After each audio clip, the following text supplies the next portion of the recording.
Hello my dear students. बच्चों, MHT CET के exam अभी होने वाली है। तो अभी अप्रैल में भी कुछ एक सेशन, मतलब कि अभी 2 सेशन में होने वाली है ना एग्ज़ाम। तो अप्रैल में और मई में ऐसे 2 हैं। तो अभी आपके हॉल टिकट पे आपकी डेट आ ही जाएगी कब है।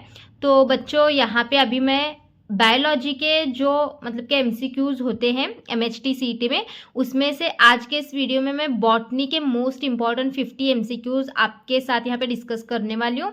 तो वीडियो को एंड तक ज़रूर देखना और चैनल को सब्सक्राइब और वीडियो को लाइक और शेयर ज़रूर कर देना बच्चों। तो बच्चों, यहाँ पे देखो अभी जो अभी अगर आपको पूरा बायोलॉजी कवर करना है, अभी तक कुछ भी एमएचटी सीईटी की तैयारी नहीं हुई है और पूरा बायोलॉजी कवर करना है, तो आप मुझे कमेंट करो। हम बायोलॉजी के दो लेक्चर लेके पूरा बायोलॉजी हम कवर कर लेंगे, ठीक है। अभी जो आपके एग्जाम होने वाली है उसके लिए एमएचटी सीईटी की, ठीक है, 2 लेक्चर में सारा बायोलॉजी हम कवर कर लेंगे। तो अभी मैं इस वीडियो में बॉटनी के मोस्ट इंपॉर्टेंट यहाँ पे एमसीक्यूज बता रही हूँ। मैं यहाँ पे आंसर्स के साथ ही बताऊंगी, लेकिन आप भी एक बार देखो कि आपको इसमें से कौन कौन से आंसर्स लिखने के लिए आ रहे हैं, मतलब कि आंसर आपको आ रहा है सॉल्व करने के लिए, ठीक है। तो देखो यहाँ पे क्या पूछा गया है, मिथिल, यहाँ पे देखो methyl guanosine triphosphate is added to the 5' end of HNRNA in a process of. तो यहाँ पे इसका सही आंसर क्या है, कैपिंग है। तो आप बच्चों देखना कि आपकी पढ़ाई कहाँ तक हुई है, आपके कितने आंसर्स करेक्ट आ रहे हैं, खुद से एक बार सॉल्व करना है आपको। फिर यहाँ पे देखो some amino acids are coded by more than 1 codon, hence the genetic code is. Genetic code क्या होता है, तब डी जनरेट होता है। उसके बाद which out of the following statement is incorrect. Incorrect, genetic code is ambiguous. उसके बाद genetic code is degenerate, genetic code is universal और genetic code is non overlapping.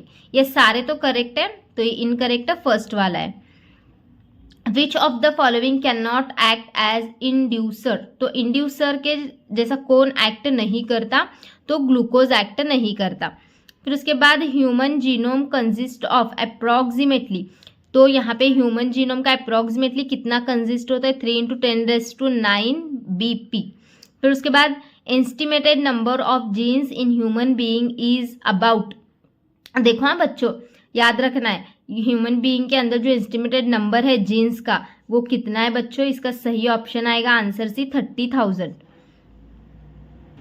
अब देखो बच्चों, यहाँ पे ये बॉटनी के हैं, फिर जूलॉजी के मैं अलग वीडियो आपको देती हूँ। फिर उसके बाद देखो select the correct match of enzyme with its related function. तो यहाँ पे रिलेटेड फंक्शन आप देखो, यहाँ पे इसका सही आंसर जो ऑप्शन डी है, both B and C. B में क्या है, RNA पॉलीमरेज, और जो सी में है वो लिगेज। तो ये दोनों भी कर, इसके जो यहाँ पे देखो, ये इसकी पेयर दी गई है ना यहाँ पे सामने, तो ये बोथ सी एंड डी है आंसर। फिर उसके बाद select the incorrectly match pair. तो इनकरेक्टली मैच पेयर इसमें से जो है वो एंटी कोडॉन है mRNA का, ये पता होगा आपको। उसके बाद match column 1 with column 2 and select the correct option from the given codes. तो यहाँ पे करेक्ट ऑप्शन चूज करना है आपको। तो इसमें से अगर हम करेक्ट ऑप्शन देखेंगे, इसका सही से जोड़ी बनानी है और बना के इसमें से चूज करना है। तो इसमें से देखो करेक्ट ऑप्शन जो है ना, मतलब कि यहाँ पे ये देखो ए का जो है वो क्या आएगा, ये आएगा ट्रांसफॉर्मेशन, यानी कि ए का 3। फिर उसके बाद यहाँ पे जैकोब एंड यहाँ पे मोनोड, तो ये इसका जो है ना सही answer lac operon, I think chapter number 5 में है आपके ये। फिर उसके बाद यहाँ पे मेसेल्सन एंड द स्थल, तो इसका जो है ना आपका करेक्ट सी का ये सेकेंड वाला आएगा, सेमी कंजर्वेटिव DNA रेप्लिकेशन। तो इसीलिए आंसर जो है करेक्ट इसका ए है। मतलब कि आप कंफ्यूज हो जाते हो इस टाइप के क्वेश्चंस में, तो कैसे सॉल्व करना है वो मैंने यहाँ पे बताया है। उसके बाद in a DNA strand the nucleotides are linked together by. DNA strand के अंदर जो न्यूक्लियोटाइड्स होते हैं वो एक दूसरे से किसकी वजह से लिंक्ड होते हैं। करेक्ट आंसर क्या है बच्चों, बी, फॉस्फोडाइस्टर बॉन्ड्स की वजह से कनेक्ट होता है। फिर उसके बाद ये देखो, a nucleoside differs from a nucleotide, it lacks the. तो यहाँ पे किसकी वजह से यहाँ पे डिफर होता है वो, तो यहाँ पे फॉस्फेट ग्रुप की वजह से होता है। फिर उसके बाद the net electric charge on DNA and histones is, ये देखो इंपॉर्टेंट है बहुत, तो ये नेगेटिव एंड पॉजिटिव, यहाँ पे नेगेटिव और पॉजिटिव ये दोनों भी है रिस्पेक्टिवली। फिर उसके बाद ये देखो which of the following step is transcription is catalysed by RNA polymerase, तो इसका करेक्ट आंसर ये तीनों है, इनिशिएशन, इलोंगेशन और टर्मिनेशन, तो ऑल ऑफ दिस आएगा। फिर उसके बाद देखो ये वाला next, control of gene expression takes place at the level of, देखो कंट्रोल ऑफ जीन प्लेस जो है वो कहाँ पे टेक्स प्लेस होता है, तो इसका भी देखो डीएनए रेप्लिकेशन में भी होता है, ट्रांसक्रिप्शन में भी होता है, डीएनए इसके अंदर जो है वो कहाँ पे होता है, ट्रांसक्रिप्शन में और ट्रांसलेशन में, ये डीएनए रेप्लिकेशन में नहीं होता, तो इसलिए इसका क्या आएगा, बोथ बी एंड सी। फिर उसके बाद the amino acid attach to to tRNA at its, कहाँ पे, 3' एंड पे। फिर उसके बाद देखो to initiate translation in the mRNA first binds to, तो ये फर्स्ट बाइंड्स टू क्या आएगा इसका, the smaller ribosomal subunit. उसके बाद नेक्स्ट कहाँ तक हो गया हमारा, हाँ फिर एक ये देखो in E coli the lac operon get switched on when, कब स्विच्ड होते हैं, स्विच्ड ऑन होते हैं, lactose is present and it binds to the repressor. अब उसके बाद next, which of the following samples could be collected from the site of crime for development of given binding pattern, तो इसके अंदर hair follicles में भी, bloods में भी और स्पर्म्स में भी होता है, तो इसके लिए ऑल ऑफ दिस अबो आएगा। फिर उसके बाद select the compound and technique used for separation of DNA in this experiment, तो कौन से एक्सपेरिमेंट में है, तो ये वाला CSCL एंड सेंट्रीफ्यूगेशन के। Mode of DNA replication in the given experiment is, तो डीएनए रेप्लिकेशन किस मोड में होता है, यहाँ पे ये सेमी कंजर्वेटिव में होता है। उसके बाद नेक्स्ट ये देखो गिव द, यहाँ पे गिवन बिलो आर 2 स्टेटमेंट, एक स्टेटमेंट क्या है, in prokaryotes the positively charge DNA is held with some negatively charge proteins in the region called nucleoids, और स्टेटमेंट 2 क्या है, in eukaryotics the negatively charge DNA is wrapped around the positively charge histone octamer to form nucleosome. In the light of the above statement choose the correct answer from the option given below, तो statement 1 is correct but statement 2 is false, ये आएगा, या फिर statement 1 is correct but statement 2 is true, ये sorry incorrect है, statement 1 is incorrect and 2 is true, तो इसका जो सही आंसर है ना बच्चों ये बी वाला है, क्योंकि स्टेटमेंट 1 जो है वो इनकरेक्ट है, 2 करेक्ट है। फिर उसके बाद यहाँ पे देखो given below are 2 statements, statement 1 क्या है, RNA mutates at faster rate, और स्टेटमेंट 2 क्या है, virus is having RNA genome and shorter life span mutate and evolve faster. In the light of the above statement choose the correct answer from the option given below, तो इसका क्या आएगा, both statement 1 and 2 ये दोनों भी statement क्या है, true है, तो इसका ऑप्शन आंसर करेक्ट सी आएगा।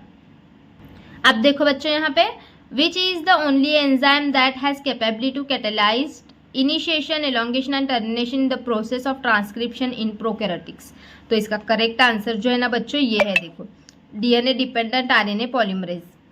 उसके बाद यहाँ पे unequivocal proof that DNA is the genetic material was first proposed by, तो किसके थ्रू फर्स्ट प्रोपोज किया गया था, जो ये जो है यहाँ पे अनइक्विवोकल प्रूफ, तो किसके थ्रू, यहाँ पे Alfred Hershey and Martha Chase, Hershey and Chase तो ऐसे ही तो नाम सुना होगा आपने। फिर उसके बाद the association of histone H1 with the nucleosome indicates that, क्या इंडिकेट करता है, जो डीएनए है वो कंडेंस्ड होता है यहाँ पे क्रोमैटिन फाइबर में। फिर उसके बाद देखो if adenine makes 30% of DNA molecule, what will be the percentage of thymine, guanine and cytosine in it, तो इसका करेक्ट आंसर जो है ये डी आएगा, टी जो है वो 30, फिर जी 20 और सी जो है वो 20 से सॉल्व करके निकालना है। तो अभी इस टाइप के जो सॉल्व करने के क्वेश्चंस हैं अगर कमेंट्स आएंगे, मुझे आपका इंटरेस्ट दिखेगा, तो मैं इस टाइप के सारे क्वेश्चंस आपके सॉल्व करवा के लेती हूँ। फिर उसके बाद what is the role of RNA polymerase 3 in the process of transcription in eukaryotic. क्या होता है बच्चों आरएनए पॉलीमरेज का जो रोल होता है, तो उसका रोल क्या होता है, transcription of tRNA, 5s RNA and एसएनआरएनए।